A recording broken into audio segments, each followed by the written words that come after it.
Y'all, what's good? I am back. I'm back. If you're new here, welcome. My name is Lauren Miller. If you're not new here, hey y'all! And for those of you who are new here, just a little quick rundown. I'm 19 years old. I live in Atlanta, Georgia. I go to Georgia State University. I'm a Sagittarius, Enneagram 3. If you're into that kind of thing, favorite color is black. I'm a political science major, theater minor. I'm a Christian. I'm a teen. I'm a girl. Yeah. So, like I always say, if you're black, if you're a teen, if you're a Christian, if you're a woman, there's something here for you. Or if you're just a person who likes to learn, if you're a college student, I definitely need to expand that. There's so many things. And lately our numbers have been going up, especially on the college content. So I don't know if y'all want me to do I would love to,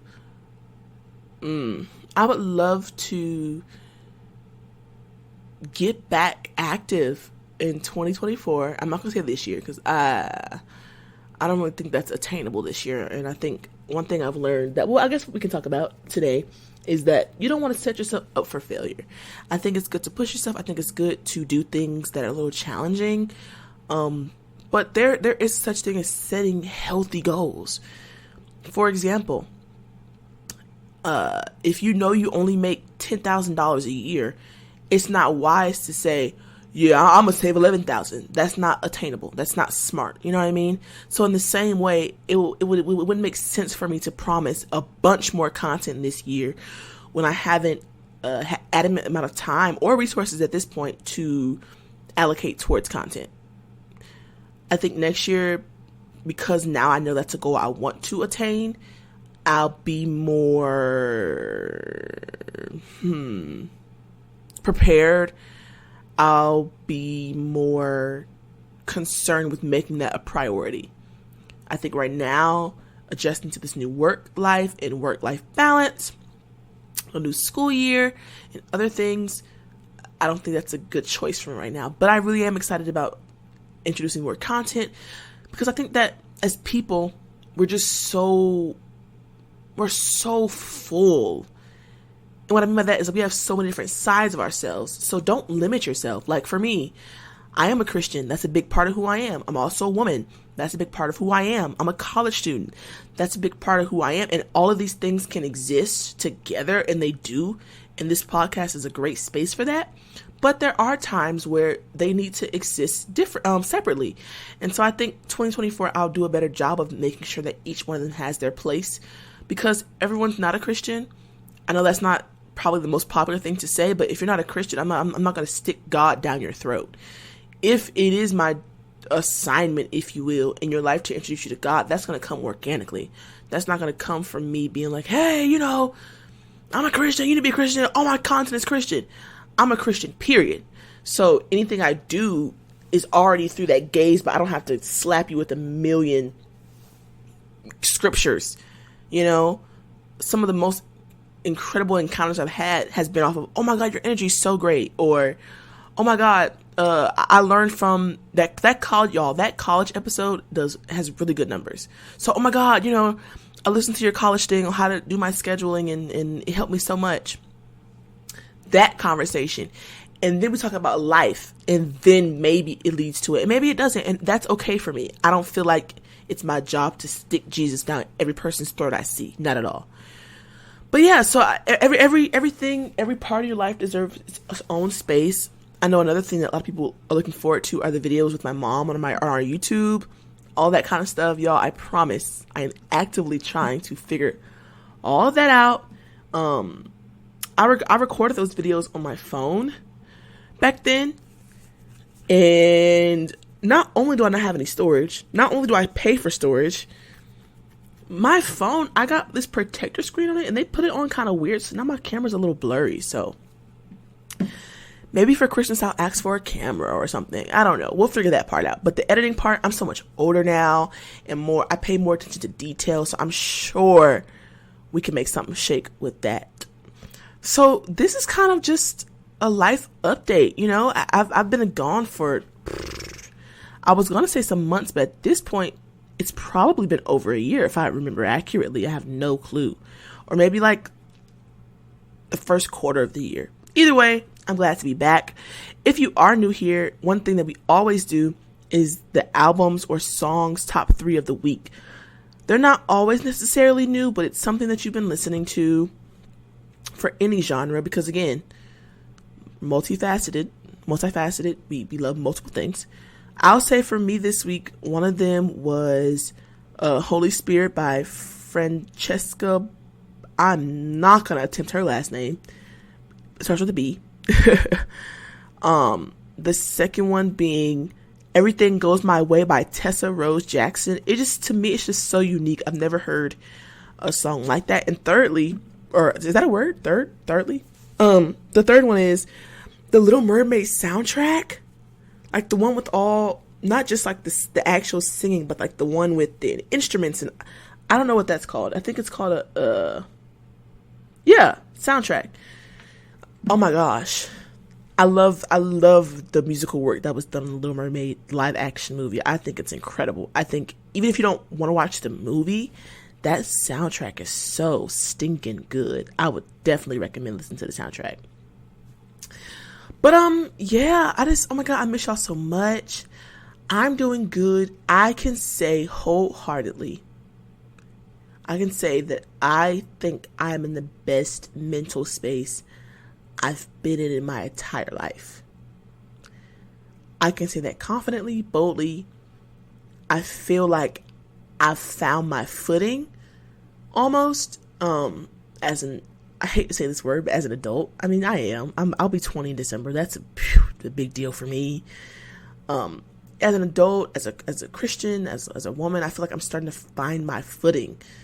A lot of the things that I talked about on the earlier episodes, like discipline and going to the gym, I'm finally consistently doing those things, like waking up, reading my word, finally consistently doing those things, going to therapy and being bold enough to speak up when things bother me. Being bold enough to not speak up because of somebody else's comfortability. I'm willing to ruffle a few feathers. And mind you, not be disrespectful, not fly off the handle, not be irrational. But I'm willing to have those hard conversations at the expense of your comfortability every time. Now I am. At one point, it wasn't worth it. At one point, it was like, oh no, I don't want to upset people. I don't want to do this. I don't want to do that. And now I'm in a space where I can do it in a healthy way and say, hey, this is what bothers me. This is why. Or sometimes I don't know why this bothers me, but it does.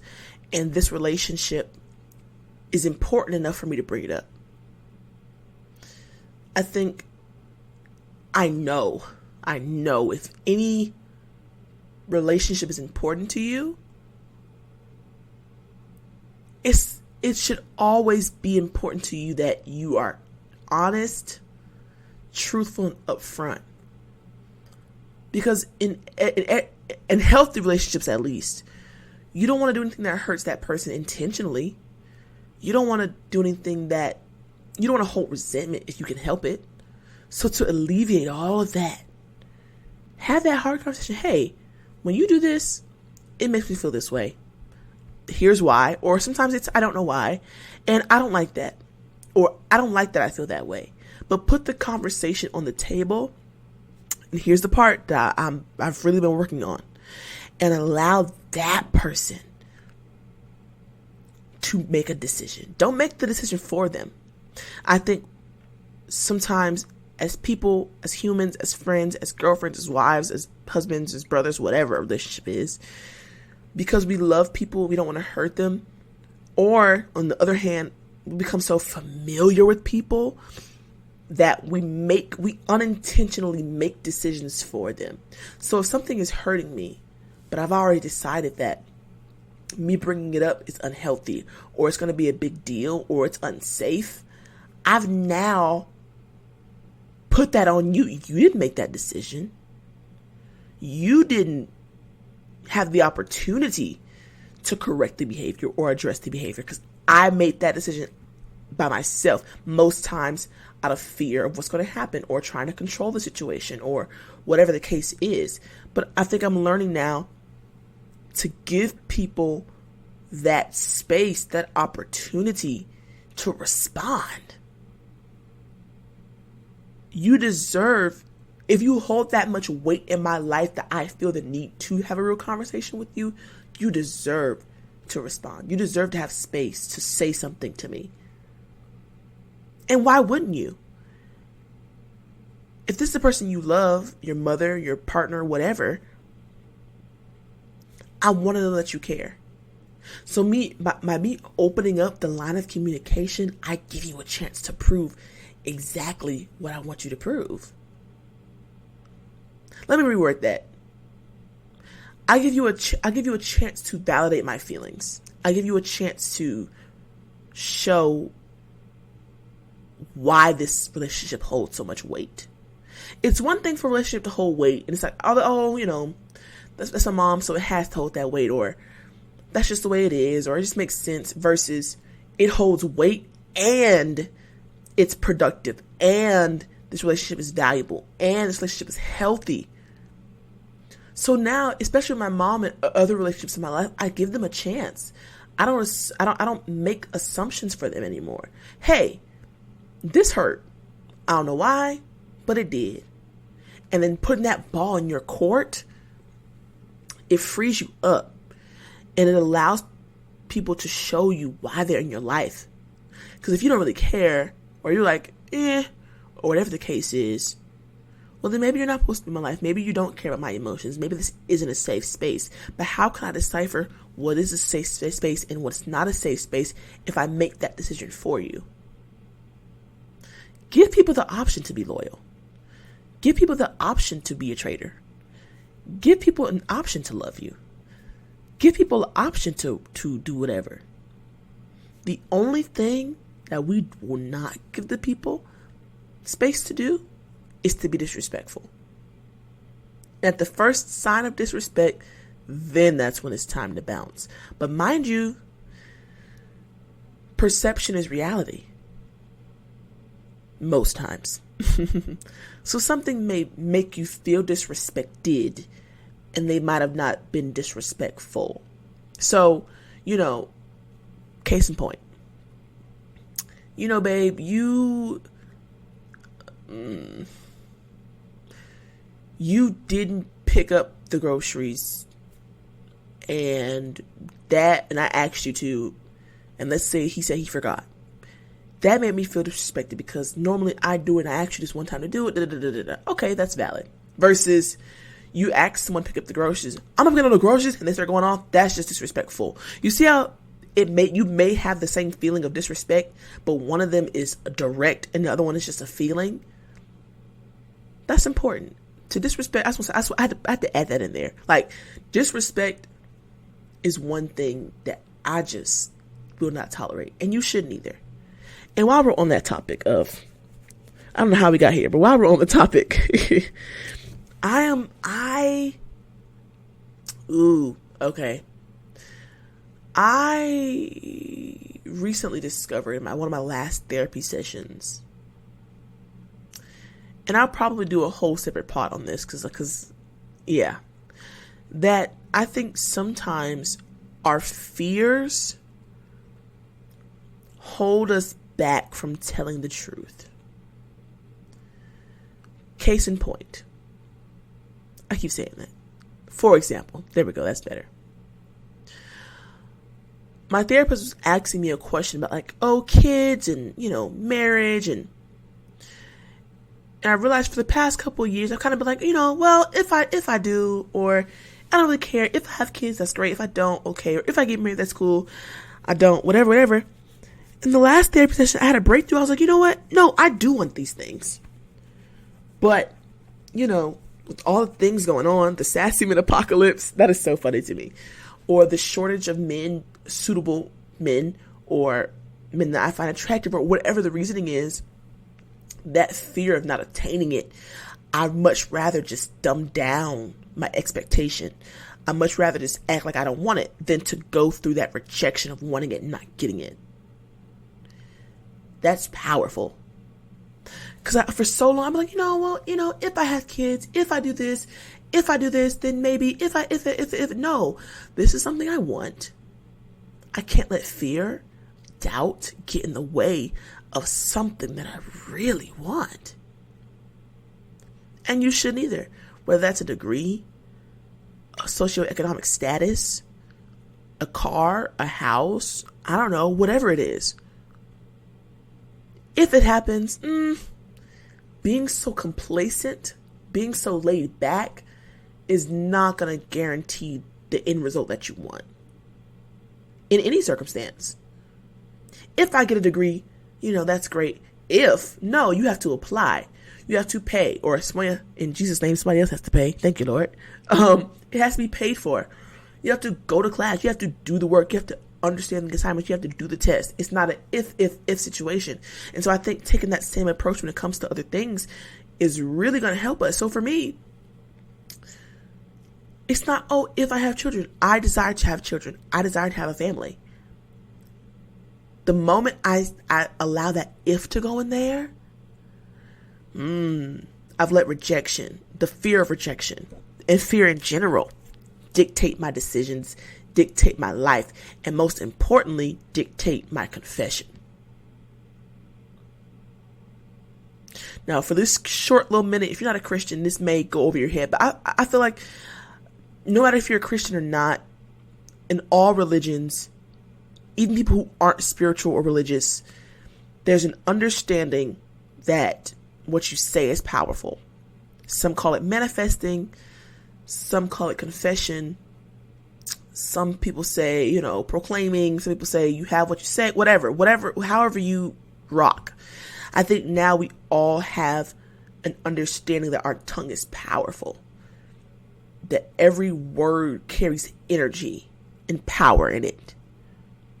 So if that is true, if we all on the same page that what we say is important, that what we say is powerful, that what we say holds weight, that what we say does matter, shouldn't that same thing apply to our goals? If I were to be a millionaire and have money, then if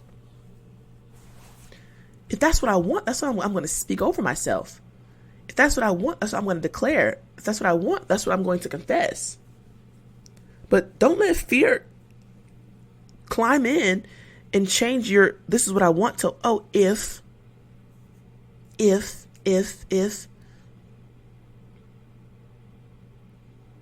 Communication with others is important, but communication with yourself is most important. It's most important. I told myself this in the gym the other day. I said, if it's not okay for other people to lie to me, why is it okay for me to lie to myself?